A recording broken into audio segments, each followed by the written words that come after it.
सर्व ठिकाणी चर्चा आहे. तर मी आता तुमच्याकडे एक एक सेट दिलाय पेपरचा आणि इथे दाखवतो मी की या सेटमध्ये की 1775चा दस्त आहे किंवा त्या आधीपासून मोडी लिपीतलं दस्त आहे. तर त्या मोडी लिपीतल्या दस्ताचं मराठी ट्रान्सलेशन मी तुम्हाला दिलेलं आहे. ही जागा पेशवे कालापासून विद्वंस माझ्या शेजारी बसलेले आहेत. हे ओनर आहेत जागेचे. त्यांचा अजून एक आहे की त्या मीडियामध्ये त्यांचं नाव जे आहे ते विद्वांस असं यायला पाहिजे प्रिंट मिळावं. तर एच नाहीये, विद्वांस नाहीये, विद्वांस आहे, विद्वान पंडित. विद्वांस नाहीये. येस. तर विद्वांस असं त्यांचं नाव आहे.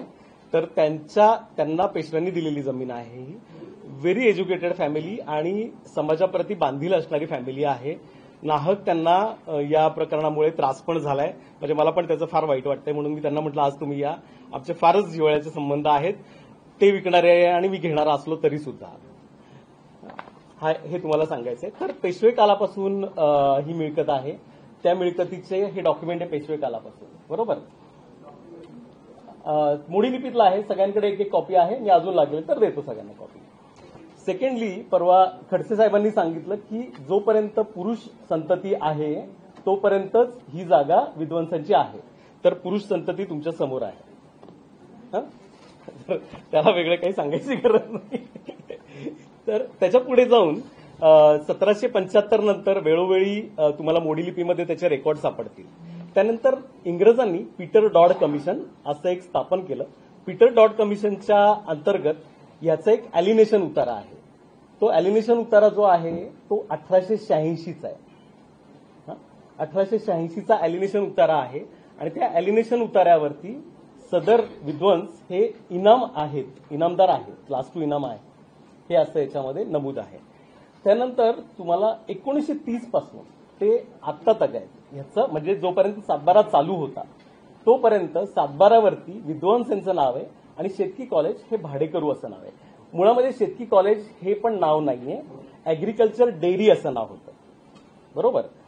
अॅग्रिकल्चर डेअरी असं नाव होतं. शेतकी कॉलेजचा इन्फ्लुएन्स आहे कारण शेतकी कॉलेज ही संस्था आहे. सगळ्यात पहिलं समजून घ्या, शेतकी कॉलेज हे सरकार नाहीये. बरोबर.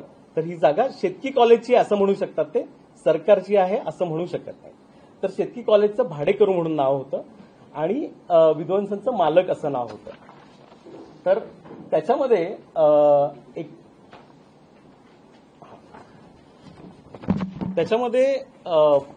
1953 साली इनाम अॅब्युल्युशन ऍक्ट आला, ज्या अंतर्गत इनामदार आहेत त्यांना मालक करण्यात आलं. 2 पद्धतीने करण्यात आलं. आयदर इनाम काढून घेण्यात आलं किंवा मालक करण्यात आलं. तर ह्यांचं इनाम जे आहे ते काढून घेण्यात आलेलं नाहीये, ते इनाम कायम ठेवण्यात आलंय. त्याचा फेरफार आहे. त्या फेरफारचा नंबर आहे 1578. मी आपल्याला सर्वांना हा फेरफारची एक एक कॉपी दिलेली आहे आणि मी आता इथे माध्यमांसमोर पण दाखवतोय. या फेरफारला तथाकथित म्हणजे मला नाही वाटत महात्मा फुलेंना अशी इच्छा असेल की स्वतःचा वापर करून तिथले अधिकारी असं चुकीचं काम करत असतील म्हणून. तरी पण त्यांनी हा जो फेरफार आहे ज्याच्यातून विद्वांसांना मालकी देण्यात आली, ह्याला महात्मा फुले कृषी विद्यापीठाच्या अधिकाऱ्यांनी चॅलेंज केलं आणि ते चॅलेंज 2007ला केलं त्यांनी आणि 2012 साली निकाली निघालं ते चॅलेंज. तर ते चॅलेंज काय होतं की विद्वांसांची मालकी जी आहे ती रद्द करण्यात यावी म्हणून. पण त्याला चॅलेंज केलं आणि तुमच्याकडे चॅलेंजची म्हणजे ऑर्डरची कॉपी पण आहे. आता काय आहे, आमच्या बाबतीत जे लोक ऑर्डर देणार त्यांना हे असं दिसतंय की त्यांच्यावरती फौजदारी कारवाई करणार, कारण आमच्या फेवरमध्ये. तर कोणी आमच्या फेवरमध्ये ऑर्डर दिली ते दाखवतो मी तुम्हाला. तर ही एक 2012 सालची ऑर्डर आहे. 2007 साली महात्मा फुले कृषी विद्यापीठ, जे अॅग्रिकल्चर कॉलेज असं नाव आहे पण त्याचा ऍडव्हान्टेज ते घेत आहेत, नो इश्यू. तर त्यांनी चॅलेंज केलं 2007ला आणि 2011ला निर्णय लागला की तुमचं अपील फेटाळण्यात येत आहे. यांना 2053 साली मालकी बहाल करण्यात आलेली आहे आणि 2053 पासून ते आतापर्यंत ही मालकी आहे आणि याला आम्ही रद्द करू शकत नाही एवढ्या उशिरा. 1953 पासून आज तक मालकी आहे. ठीक आहे. त्यानंतर ह्याच्यावरती कुठलं town planning, town planning scheme. आता हा सर्वे नंबर 62 नाहीये. निव्वळ दिशाभूल करण्यासाठी सर्वे नंबर 62 असं केलं जातं. सर्वे नंबर जेव्हा असतो त्या सर्वे नंबरचं टाउन प्लॅनिंग स्कीम होते. आपल्याला सर्वांना जाणीव असेल की आपल्या इथे वेगवेगळ्या टाउन प्लॅनिंग स्कीम आहेत. तर ही संगमवाडी टाउन प्लॅनिंग स्कीम आहे. तर संगमवाडी टाउन प्लॅनिंग स्कीम अंतर्गत मला एक ग्लास पाणी पण. संगमवाडी टाउन प्लॅनिंग स्कीम अंतर्गत याचं टायटल रिस्ट्रक्चरिंग होतं, म्हणजे टायटल फिक्स होतं थोडक्यामध्ये. आणि 7/12पेक्षाही सुपरसीड हे टायटल असतं, कारण ह्याच्यावरती आर्बिट्रेटर असतो, तो जज असतो. त्या जजनी सर्वांचं हिअरिंग घेतलं आणि सर्वांचं म्हणणं ऐकून घेतलं की ह्याच्यामध्ये कोण मालक आहे, कोण भाडेकरू आहे. तर ह्याच्यामध्ये ऍग्रिकल्चर कॉलेजला सुद्धा संधी देण्यात आली. ऍग्रिकल्चर कॉलेजनी संधी दिली. ऍग्रिकल्चर कॉलेजला जेव्हा संधी दिली तेव्हा ऍग्रिकल्चर कॉलेजनी बघा काय म्हणलंय त्याच्यामध्ये. तुम्ही झूम करून बघू शकताय. त्याच्यामध्ये मी तुम्हाला वाचून पण दाखवतो.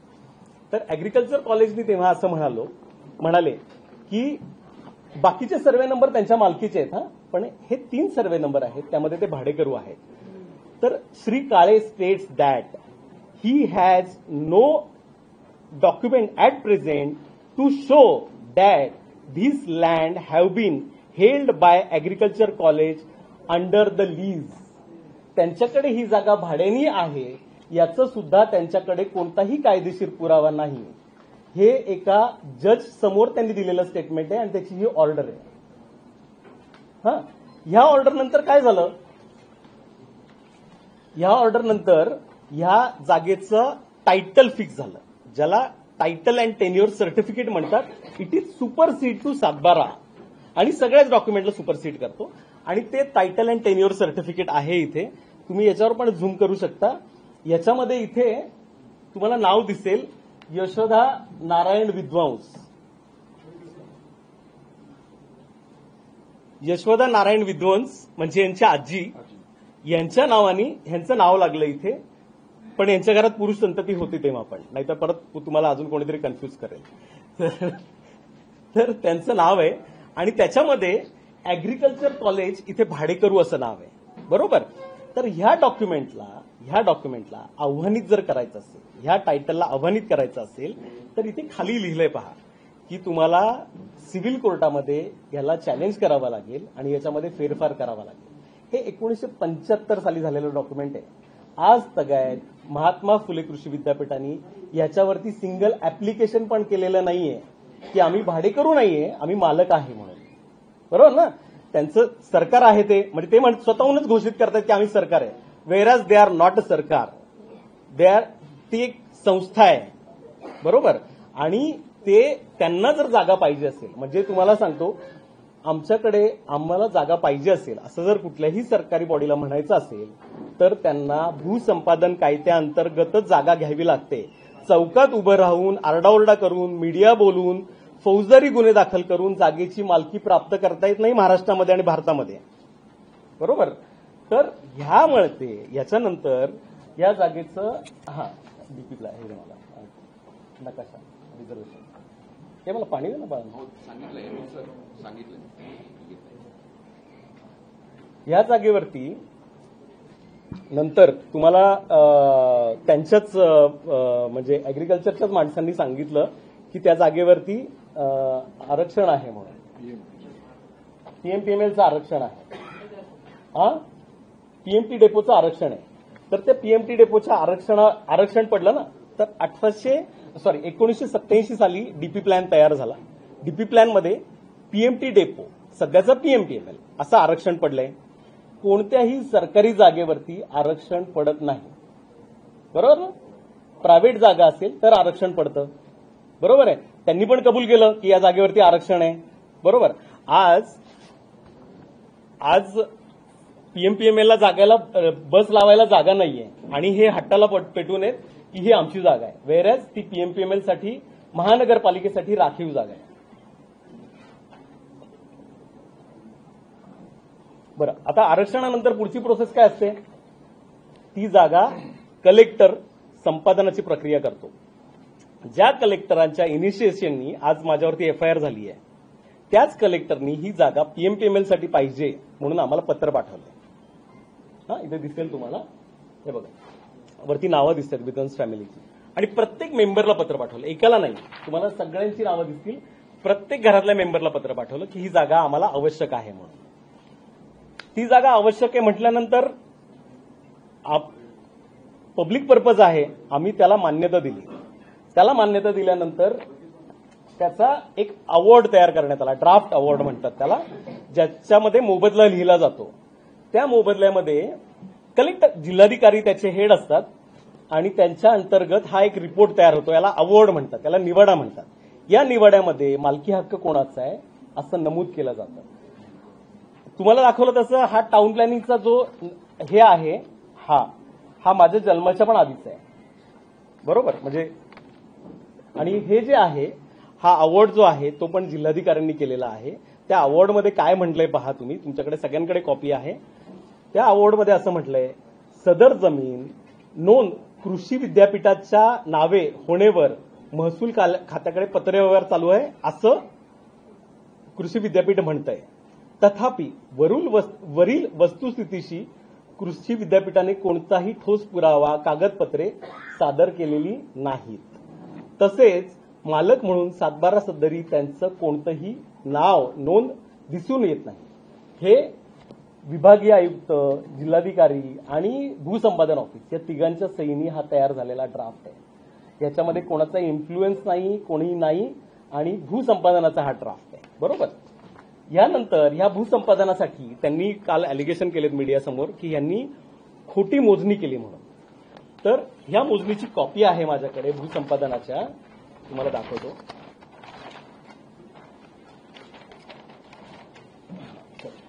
या भूसंपादनाच्या मोजणीची कॉपी आहे, यू कॅन झूम हिअर. हा ठीक आहे, मी बघतो. तर ही कॉपी आहे. तर ह्या भूसंपादनाच्या कॉपीमध्ये ही मोजणी कोणी केली आहे तर भूसंपादन अधिकारी, कलेक्टर आणि पीएमपीएमएल यांनी संयुक्त केलेली मोजणी आहे. याच्यामध्ये खोटी असण्याचा प्रश्नच नाही. जर खोटी असेल तर त्यांना कोणाकोणावरती गुन्हे दाखल करणारे महात्मा फुले कृषी विद्यापीठ मी असं पण म्हणत नाही महात्मा फुले कृषी विद्यापीठ गुन्हे दाखल करते. वेस्टेड इंटरेस्ट असलेले काही अधिकारी आणि त्यांच्याशी संलग्न असणारे बाहेरचे ऍक्टिव्हिस्ट नाहीये, म्हणजे ऍक्टिव्हिस्ट या नावाला धब्बा आहेत ही लोक, ही ब्लॅकमेलर आहेत, जी रवी बराटे बरोबर पूर्वी काम करत होती आणि आता वकील म्हणून समाजामध्ये मिरवत आहे.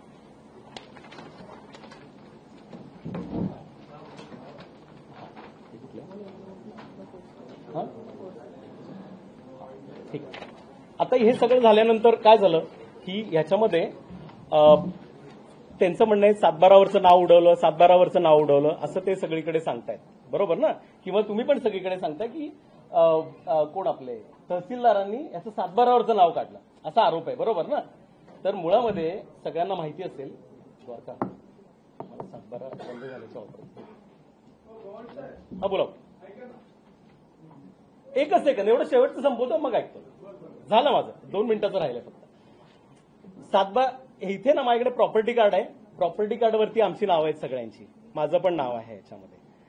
तर ह्या प्रॉपर्टी कार्ड जेव्हा तयार असतं तेव्हा 7/12 बंद होतात हे आपल्याला सर्वांना जाणीव असेल. त्यामुळे 7/12 बंद झालेला आहे आणि प्रॉपर्टी कार्ड अस्तित्वात आहे. प्रॉपर्टी कार्डला आतापर्यंत महात्मा फुले कृषी विद्यापीठाच्या अधिकाऱ्यांनी आतापर्यंत कुठेही चॅलेंज केलेलं नाहीये. ते फक्त चौकात येऊन आमची जागा आहे असं म्हणजे त्यांच्या बळाचा चुकीचा वापर करून आरडाओरडा करतात. एवढंच मला सांगायचंय. त्यानंतर म्हणजे तेव्हाचे जे महसूल मंत्री होते त्यांनी स्वतः फोन करून आणि स्वतः सांगून याच्यामध्ये राहू दे त्यांनी स्वतः सांगून माझ्यावरती एफआयआर केली. त्यावेळेस एफआयआर केली. त्या एफआयआरच्या मध्ये हायकोर्टाची ही ऑर्डर आहे. मी याची पण कॉपी तुम्हाला दिली आहे. या हायकोर्टाच्या ऑर्डरमध्ये चुकीचा वापर, स्वतःच्या पदाचा चुकीचा वापर करून माझ्यावरती एफआयआर केली आहे अशी याच्यामध्ये नोंद आहे. आणि त्यांचं मंत्रीपद हे फक्त भोसरी जागेत गेलेलं नसून त्यांनी माझ्यावर केलेली चुकीची एफआयआर आणि भोसरी जागा घोटाळा ह्या अशा दोन गोष्टींमुळे त्यांचं महसूल मंत्रीपद गेलं हे मी तुम्हाला आठवण करून देतो. तर सद्यस्थितीमध्ये मी तुम्हाला इतक्या ऑर्डर दाखवल्या कोणाची त्यानंतर विभागीय आयुक्तांनी महात्मा फुले कृषी विद्यापीठ आणि विभागीय आयुक्तांकडे चॅलेंज केलं होतं की हे या जागेचे वारस नाहीयेत, ही जागा आमची आहे आणि यांचं वारस म्हणून नाव नोंदवण्यात येऊ नये. तर विभागीय आयुक्तांनी त्याचा निर्णय दिलाय आणि यांचं वारस कायम केलेलं आहे. त्या निर्णया म्हणजे बघा आतापर्यंत जवळजवळ मी तुम्हाला 5 निर्णय सांगितले जे आमच्या फेवरमध्ये आहेत. म्हणजे ज्यांनी ज्यांनी यांच्या फेवरमध्ये निर्णय दिले, आमच्या फेवरमध्ये निर्णय दिले, त्यांच्या सगळ्यांवरतीच सध्या प्रशासनाला एफआयआर करावी लागेल असं दिसतंय. ठीक आहे. माझा आरोप असा आहे की माझ्यावरती खोटे गुन्हे दाखल झालेत. माझं नाव विनाकारण अमेडिया कंपनी, पार्थ पवार किंवा कोमल तेजवानी, शीतल तेजवानी आणि कोण आहे ते अजून दिग्विजय सिंह पाटील यांना कधीही मी आयुष्यात बघितलेलं नाहीये, ज्यांना भेटलेलो नाहीये, यांना कधीच माझा काही संबंध नाही, आर्थिक 1 रुपयाचाही संबंध नाही. त्यांच्यामुळे नाहक माझ्यावरती आरोप झालाय. माझी इमेज खराब झाली आहे. मी एक व्यावसायिक आहे, बांधकाम व्यावसायिक आहे. माझं कारण नसताना सगळीकडे माझी इमेज खराब झाली आहे, जी मला डेव्हलप करायला गेली. मी 25-30 वर्ष दिवस रात्र कष्ट करतो. मी शून्यातून आलेलो आहे इथपर्यंत. माझा आता परत मला इथून पुढे माझी इमेज, माझ्यावर कोण विश्वास ठेवेल मार्केटमध्ये? सगळ्यांना वाटेल हा फ्रॉड आहे, कारण सगळीकडे असं छापून आलं की मी क्रिमिनल आहे, मी फ्रॉड आहे, मी सरकारची जागा हडप करतो. तसं नाहीये. माझ्या जागेवरती मी जर सिक्युरिटी लावली आहे, तिथे मला पीएमपीएमएलला हँडओव्हर करायची जागा, पीएमपीएमएलने मला पत्र पाठवलंय की आम्हाला जागेची गरज आहे, आमच्या बस रस्त्यावर पार्क राहतात, आम्हाला पार्किंगसाठी जागा पाहिजे. तिथे जर मी माझ्या जागेवरती सिक्युरिटी लावली तर मी कसं ट्रेसपासर असू शकतो? वेअर ॲज जे मला कधी भाडं देत नाहीत, ज्यांनी जागा संपादन केलेली नाहीये, ते ट्रेसपासर आहेत ना. फक्त ते सरकार म्हणजे महात्मा फुलेंचं नाव घेऊन त्यांच्या नावाचा पण गैरवापर करून ह्या माझ्यावरती प्रशासनावरती दबाव आणतात आणि काही महसूल अधिकारी महसूल मंत्र्यांना पण मिसगाईड करतात. वेरच महसूल खात्याकडे या जागेची केसच चालू नाही शकत, कारण या टायटल अँड टेन्युअर सर्टिफिकेटमध्ये क्लिअर म्हटलंय की तुम्हाला दिवाणी न्यायालयात जावं लागेल. तर माझा आरोप शब्द तर थोडा जास्त होईल, पण माझ्यावरती अन्याय झालाय, माझी नाहक बदनामी झालेली आहे आणि खूप वेदनादायक आहे, म्हणजे माझ्यासाठी पण आणि विध्वंस फॅमिलीसाठी पण. कारण रस्त्यावरून फिरताना तुम्हाला लोक बघतात, अरे हा फ्रॉड माणूस आहे म्हणून. कुठल्या? कुठली? मी खरेदीने आलो. मी प्रॉपर खरेदी घेतली जागा, प्रॉपर स्टॅम्प ड्युटी भरली आहे जागा. आणि त्यांचा अजून एक आरोप आहे, मी पाहिला परवा, की मी पॉवर ऑफ अटर्नीवरती स्टॅम्प ड्युटी भरलेली नाहीये. पॉवर ऑफ अटर्नी वरती मी कुठलीही सेल खरेदी विक्री नाहीये. पॉवर ऑफ अटर्नी मी प्रॉपर खरेदीने घेतलेली जमीन आहे आणि पॉवर ऑफ अटर्नी रिप्रेझेंटेशनची पॉवर ऑफ अटर्नी ती 500 रुपयाच्या स्टॅम्प पेपरवर चालते, बरोबर ना. आणि आता ते तहसीलदार होते ना आता इथले, तर तहसीलदारांना हे दे ना मला ऍक्ट नको. लँड ट्रिब्युनल ऍक्ट सेक्शन 70 हा दिवाणी न्यायालयाचा ऍक्ट आहे, ज्याच्या अंतर्गत तहसीलदार हा जज म्हणून नेमला जातो. तिथे आम्ही फक्त अपील केलं होतं की हे भाडेकरू आहेत की नाहीयेत याच्यावरती सुनावणी करा. तर त्यासाठी 2 वर्ष केस चालली. 2 वर्षामध्ये यांनी ते भाडेकरू आहेत की नाहीयेत ह्याच्याबद्दलचा एकही पुरावा दिला नाहीये आणि ते भाडेकरू नाही दिसत असं तहसीलदारांनी ऑर्डर दिलं. तर महात्मा फुले कृषी विद्यापीठाला वाईट वाटायचं काहीच कारण नव्हतं, कारण ते म्हणतात ते मालक आहेत, ते भाडेकरू नाहीयेत असं तहसीलदार म्हणतोय ना. तुम्ही ऑर्डर वाचा सगळ्यांनी तहसीलदाराची काय. तो म्हणतोय भाडेकरू दिसून येत नाहीत, तो असं म्हणत नाहीये यांचं नाव हटवा, नाव काढा, कुठल्याही अभिलेखामध्ये बदल करा, असं कुठेच म्हटलेलं नाही त्या ऑर्डरमध्ये.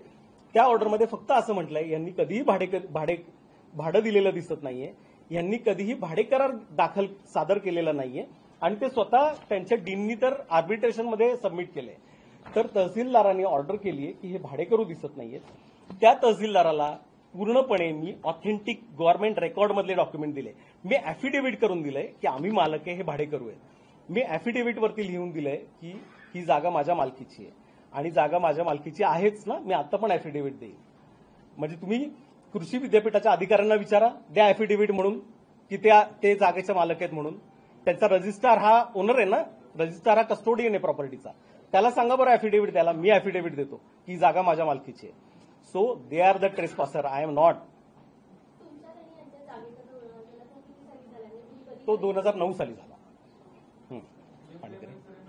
हा पीएमपीएमएलनी याच्यामध्ये आम्हाला 20 पीएमपीएमएल नाही पीएमटी सॉरी पीएमसी होती तेव्हा त्यांनी आम्हाला 20 कोटी रुपये देऊ केले. तर त्यांनी आम्हाला सांगितलं की तुम्हाला या जागेचा मोबदला आम्ही 20 कोटी रुपये देतो. आम्ही त्याला पण मान्यता दिली होती. पण पीएमसीनेच आम्हाला पत्र दिलं म्हणजे की तुम्ही पैसे घेण्यापेक्षा टीडीआर घ्या.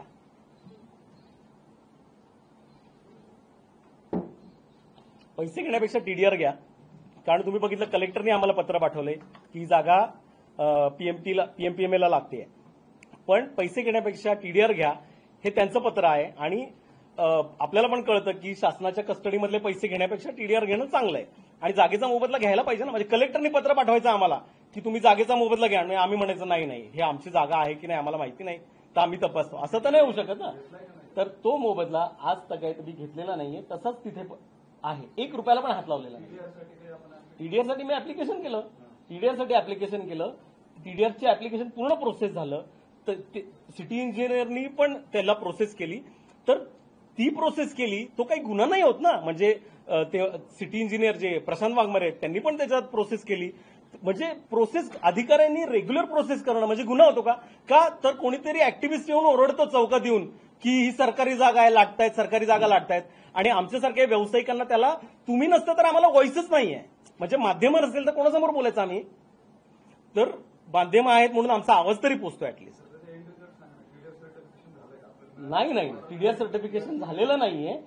तेव्हाचे जे ऍक्टिव्हिस्ट होते म्हणजे ऍक्टिव्हिस्ट ऍक्च्युली नाव चुकीचं आहे ब्लॅकमेलर होते रवी बराटे त्यांनी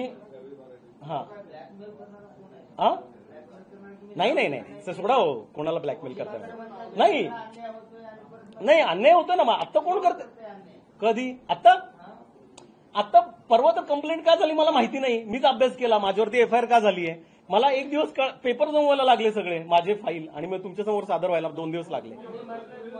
माझं 1 मिनिट आता माझं बोलणं पूर्ण झालेलं आहे.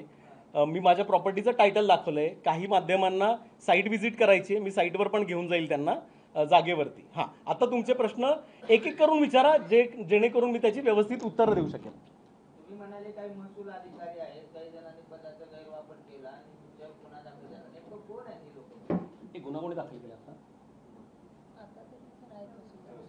आता नायब तहसीलदार आहेत. मी त्यांना जाब विचारणारच आहे की कुठल्या कायद्याअंतर्गत माझ्या म्हणजे काय प्रोव्हिजन काय माझ्यावरती गुन्हा दाखल करायची. गुन्हा म्हणजे it is a criminal act ना. मी खोटा पेपर दाखल केलाय किंवा मी फ्रॉडुलंट केलंय मी खोटं ऍफिडेव्हिट दिलंय खोटी कागदपत्र दिली आहेत किंवा मी खोटा कायद्याचा वापर केलाय मी एकही खोटं काम केलेलं नाहीये. तर कशासाठी गुन्हा हे मीच विचारणार आहे कलेक्टरला. आणि ज्या कलेक्टरने मला पत्र दिले ही जागा पाहिजे म्हणून.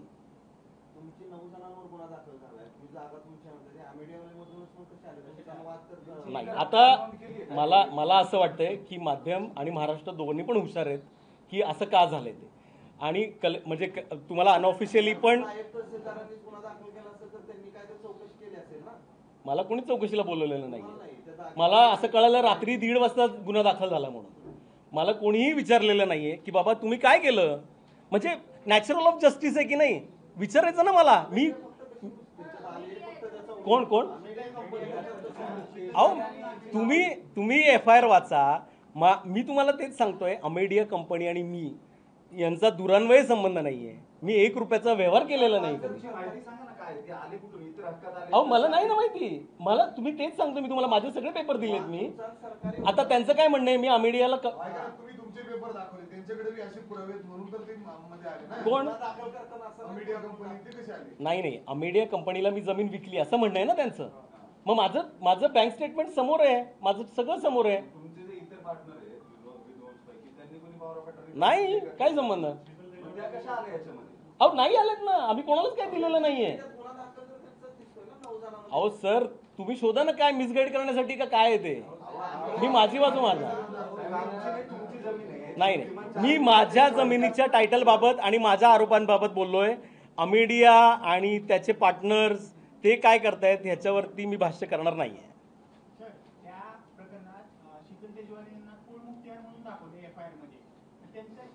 तुम्हाला सांगतो की एफआयआर करताना व्यवस्थेने प्रशासनाने अभ्यास करून एफआयआर दाखल करायला पाहिजे ना. आणि ज्यांना घेताय आपण एफआयआर मध्ये त्यांना विचारलं तर पाहिजे.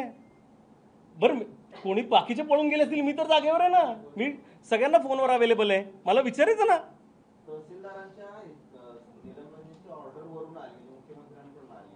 हां, सगळं प्रकरण त्यांनी अगोदर बघितलं असेल सगळं त्या पुण्यामध्ये परत. मला नाही माहिती सर, मीच आश्चर्यचकित आहे हे सगळ्यासाठी का झालंय. म्हणजे माझा थोडा कायद्याचा अभ्यास आहे, पण अशा पद्धतीने क्रिमिनल ऑफेन्स होत नाही कधी, अशा पद्धतीने गुन्हा दाखल होत नाही. बेसिक अभ्यास तर करायला पाहिजे. म्हणजे रात्री 12 वाजता ठरवतात आणि 1:30 वाजता गुन्हा दाखल करायची ही प्रोसेस नसते कधी. कोणावरती? बघा माझ्याकडे कुठलंही आलेलं नाहीये. FIR आली आहे ना. FIR तर काय म्हणजे FIR ती न टिकणारी आहे. स्वतः आता म्हणजे तुम्हाला पण अनऑफिशियली कलेक्टर वगैरे सांगतायत ती FIR चुकीची झाली आहे. फक्त त्या चुकीच्या FIR मध्ये माझी नाहक बदनामी झाली एवढंच मला सांगायचं. हां, हो,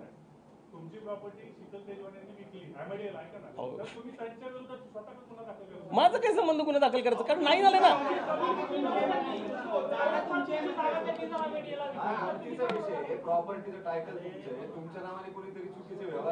ऐका जरा, आता बरोबर आहे तुमचं म्हणणं, बरोबर आहे. कोणी पण उठेल आणि हा कोणाच्याकडे खरी आहे, कोणाकडची तुम्ही सांगा. बोला बोला बोला.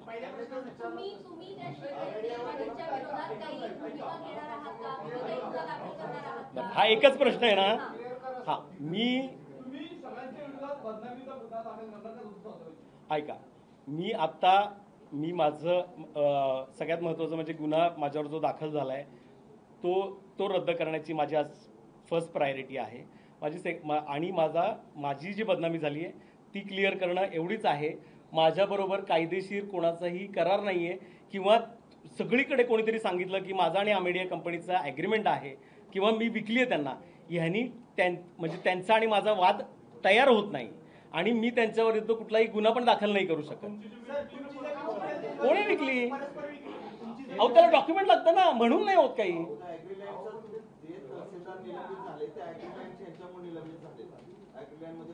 तेच सांगतोय मी तुम्हाला, त्यांनी केलेली ऑर्डर वाचा. कोणी तहसीलदारांचं निलंबन कशासाठी आहे? ॲग्रिकल्चर लँडच्या निर्णयासाठी ना. त्यांचा निर्णय वाचा. त्या निर्णयामध्ये कुठला ऍक्ट आहे तुम्ही मला आता सगळ्यांनी म्हणजे कुठली अशी ऍक्शन आहे ज्याच्यानी गुन्हा दाखल होऊ शकतो? तुम्ही आता मला विचारलं तर मी त्याचं क्लिअरिफिकेशन देतो तुम्हाला. नाही नाही जागेबरोबर. अच्छा, तुम्ही मला वाटतं तुम्ही मिस केलं माझं ऐकणं. म्हणजे मी सांगितलेलं की मी सांगितलं. बरं सांग. माझ्याकडे आता कागदपत्र नाही असं नाही की नाहीच. कोण? ऑर्डर हो आता नाही ना, मग आता पण द्यायला पाहिजेत ना. तेव्हा नव्हती, आता द्या. मग द्या की. तुम्हाला दाखवतो अजून एक कोर्टाचं अजून एक दाखवतो. हायकोर्टाचं कारण त्यांनी तारखा घेतल्या. बरं नाही एक प्रश्न मिस होईल माझा. कोणावरती गुन्हा दाखल करायचा मी? अहो ऐका, तुम्हाला सांगतो. तुम्ही असं आता इथे उभं राहून म्हणाल की माझी जमीन अमेडिया कंपनीला विकली, यांनी दस्त तयार नाही होत ना, किंवा माझी जागा ट्रान्सफर नाही होत. मग ते आता गुन्हा रद्द करण्यासाठी मी प्रयत्न करतो ना. हा कोणी ताबाने सांगितलं? माझी जागा माझ्याकडेच आहे. नाही बदनामी झाली आहे, माझी बदनामी झाली आहे, त्याचं मी अभ्यास करून ठरवेल आता कोणावरती काय ऍक्शन घ्यायची.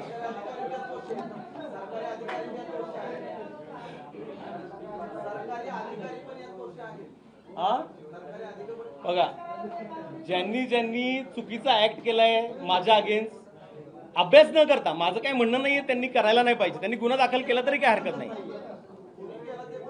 दिलं ना नायब तहसीलदारांनी गुन्हा दाखल केला ना.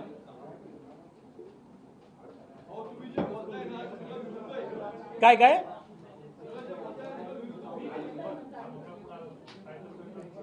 काय पाहिजे तुम्हाला?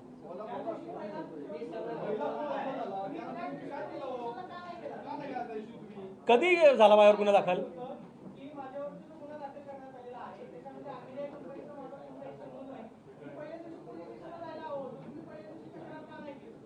मी सांगितलं ना, कुणाशी तक्रार करू?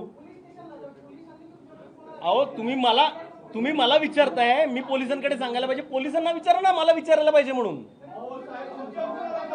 हा, मग मी बघेल ना आता कायदेशीर प्रक्रियेने, मग मी करणार ते. हो, मी बोलणार ना. मी आता काय गुन्हा कॅन्सल करायची प्रक्रिया सुरू केली.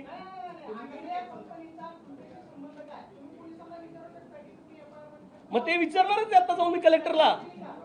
ज्यांनी कंप्लेंट केली ना त्यांच्याकडे जाणार इथून मी, की माझ्यावरती गुन्हा का दाखल केला.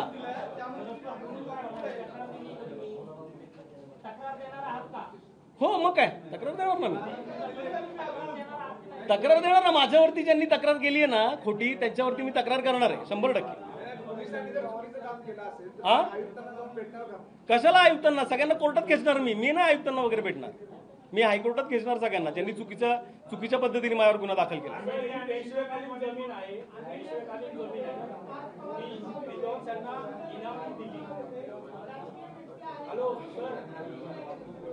मला वाटतं प्रश्न एकदम विरुद्ध आहेत. तुम्ही 1775 मध्ये ते आत्ता आहेत.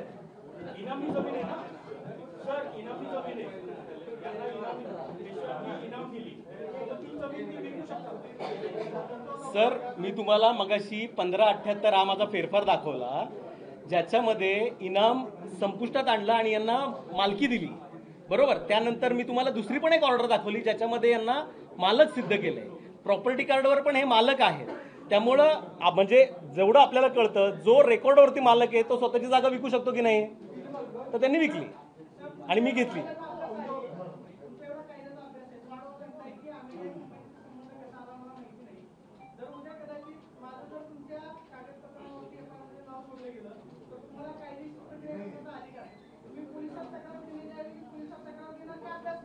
नाही, मी तुम्हाला सांग, माझी तर तुमचं म्हणणं एकदम बरोबर आहे. माझी खूपच बदनामी झाली आहे आणि मला व्यवसाय करणं आता याच्या पुढे खरंच कठीण जाणार. फक्त जे लोक माझ्याशी व्यवहार करतात त्यांना माझ्याबद्दल माहिती आहे की हा चांगला माणूस आहे. पण आता मी याच्यावरती नक्कीच हायकोर्टामध्ये तक्रार करणार.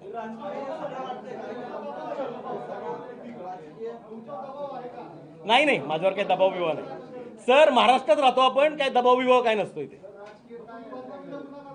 कोण करणार ना? अहो, आता 2च दिवस झाले ना, पहिल्यांदाच तर मी तुमच्या समोर आलो.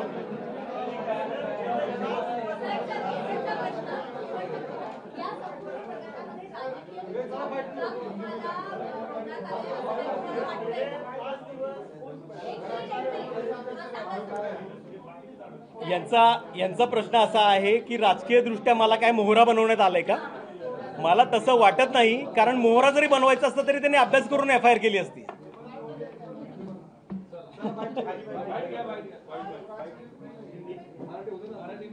हे बरोबर झालं. हे तुम्हाला अजून एक जरा बघायचं आहे का? एक खूप छान एव्हिडन्स आहे का? काही गरज नाहीये.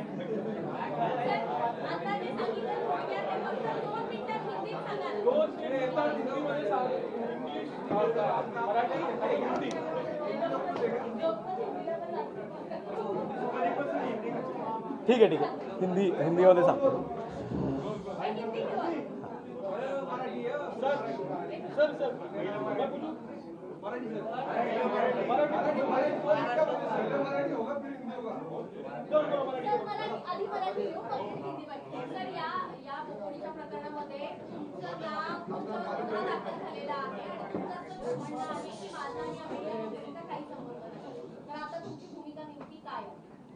बघा, अमेडिया ही कंपनी मला माहिती नाही, त्याच्या भागीदारांना मी ओळखत नाही, त्यांच्याशी माझा कोणताही व्यवहार नाही. मी त्यांना समोरासमोर पण कोणालाही कधी बघितलं नाही, इन्क्लुडिंग पारजी पवार यांना सुद्धा. त्यामुळे त्यांचं माझ्याशी नाव जोडलं गेलं हे पूर्णपणे चुकीचं आणि अन्याय करणारं आहे. बरं का, नुसतं चुकीचं नाही आहे, हे अन्याय करणारं आहे. त्याच्याविरुद्ध मी सक्षम न्यायालयामध्ये दाद मागणार आहे. ज्यांनी चुकीची FIR केली आहे त्यांना पण कायदेशीर कारवाई व्हावी यासाठी मी प्रयत्न करणार.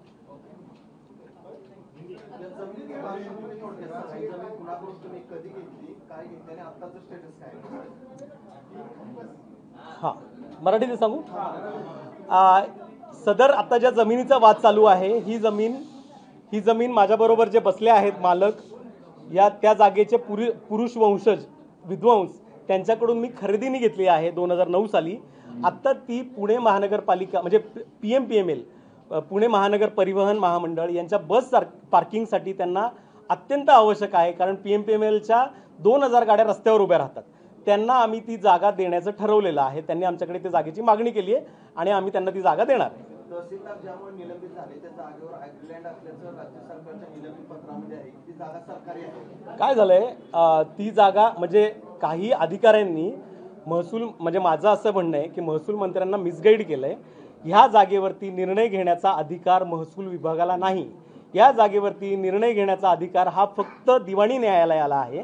त्यामुळे ह्या जागेवरती महसूल खातं कोणतंही भाष्य करू शकत नाही, कारण याच्यामध्ये title and tenure certificate under the town planning act final TP scheme याच्या अंतर्गत तयार झाले आणि त्याला चॅलेंज फक्त दिवाणी न्यायालयात आहे. कोणालाही चॅलेंज करायचं झालं तर फक्त दिवाणी न्यायालयात करावं. वाद आत्ता कुठेही नाही आहे. आत्ता हां, बरं झालं तुम्ही विचारलं. तहसीलदारांनी जी ऑर्डर दिली त्याच्यावरती महात्मा फुले कृषी विद्यापीठ हायकोर्टात गेला आहे आणि महात्मा फुले कृषी विद्यापीठ आणि त्याच्या अगेन्स्ट वर्सेस महाराष्ट्र शासन आणि आम्ही अशा पार्ट्या आहेत. म्हणजे तुम्हाला लक्षात येईल, महात्मा फुले कृषी विद्यापीठ इज नॉट महाराष्ट्र शासन. ते महाराष्ट्र गव्हर्नमेंटच्या विरोधात त्यांनी तिथे गुन्हा अपील दाखल केलंय ह्याच्यामध्ये हायकोर्टामध्ये. कुठलाही वाद नसताना मीडिया कंपनीच्या आणि तुमच्या विरोधात जो गुन्हा दाखल झालाय तो त्याच जमिनीच्या संदर्भात झालेला आहे. तुम्ही म्हणता त्यात वाद तर आता कुठलाच नाही.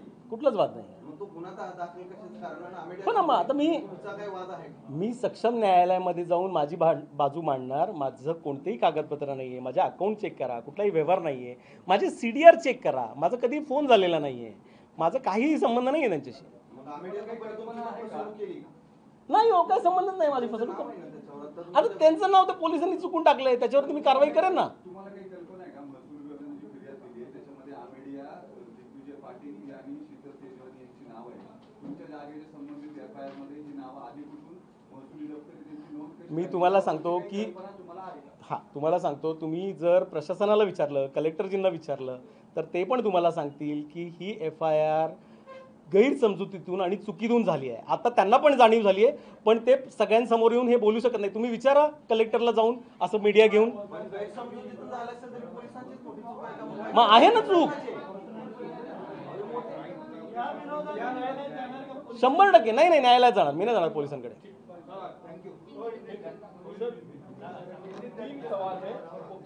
या प्लीज. पहले आप अपने आप को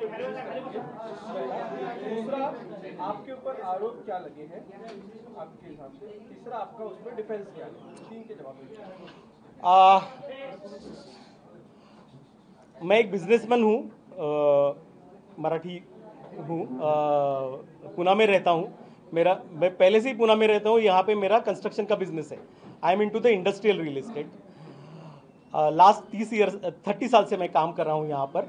और ये जो जगह है मैंने विध्वंस जी से ली है. यहाँ पे मेरे ऊपर जो आरोप है, ये मैंने ये जगह अमेडिया कंपनी को सेल की है.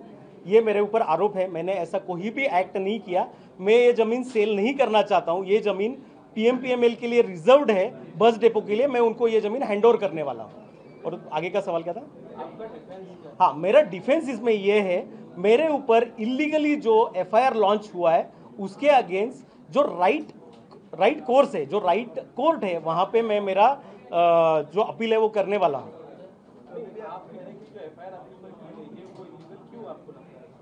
सर, इसमें मतलब इलीगल एक्ट ही नहीं है ना. क्रिमिनल एक्ट क्या होता है? आपने झूठे डॉक्यूमेंट प्रोड्यूस किए हैं, आपने गलत एफिडेविट दिया है, ये सब किया है तो क्रिमिनल एक्ट रहेगा तो FIR होना चाहिए. दिस इज द, मैंने जो भी डॉक्यूमेंट दिया है वो गवर्नमेंट में ने मुझे दिया है, गवर्नमेंट रिकॉर्ड में है. टाइटल जो फ्लो हुआ है, जिसके ऊपर मैंने प्रॉपर स्टैम्प ड्यूटी भरा है, उसके तहत मेरे पास जमीन आई है, उसी के ऊपर मैंने वही सब डॉक्यूमेंट दिया ना. तो मेरे ऊपर कुछ भी FIR, क्रिमिनल एक्ट का तो सवाल ही नहीं पैदा होता.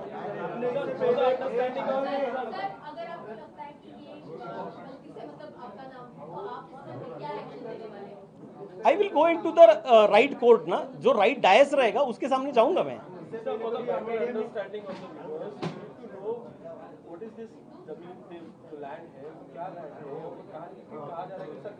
हाँ, राइट. I explain. ये लैंड जो है वो बोपुड़ी एरिया जो है वहाँ पे है, अभी वहाँ पे टाउन प्लानिंग स्कीम है, टाउन प्लानिंग स्कीम में वहाँ पे फाइनल प्लॉट नंबर आया है और उसके ऊपर रिजर्वेशन है पीएमपीएमएल डेपो का। तो कोई भी गवर्नमेंट के जमीन पे रिजर्वेशन नहीं रहता है, प्राइवेट जमीन पे ही रिजर्वेशन रहता है, right. We are the lawful owner in the record from last more than 150 years and हमारा जो ओनरशिप है आज तक राइट डायस पे कोई भी चैलेंज नहीं हुआ है। यहाँ पे लिखा है कि सिविल कोर्ट में ही आपको मेरा ओनरशिप चैलेंज करना पड़ेगा। आप मतलब ये सब पुलिस पे जाके टाइटल नहीं डिसाइड होता है, ये लोग एफआईआर कर रहे हैं और टाइटल डिसाइड करने का कोशिश कर रहे हैं, which is very illegal end misuse of power I can say. Absolutely I am the owner. इससे पहले पार्थ पवार मीडिया या फिर शीतल तेजवानी इससे कभी मिले हो आप, कौन सा व्यवहार हुआ है? मैं शीतल तेजवानी, पार्थजी पवार और वो कौन, हाँ पार्थजी पवार और दूसरे क्या नाम है उनके, दिग्विजय जी, उनसे कभी भी मिला नहीं हूँ, मेरा कोई भी उनसे व्यवहार नहीं है। आप कहाँ पर भी मेरा सीडीआर चेक कर सकते हैं फ़ोन का, मेरा उनके ऊपर उनके साथ कोई भी कनेक्शन नहीं है, मैं उनको देखा भी नहीं है आज तक।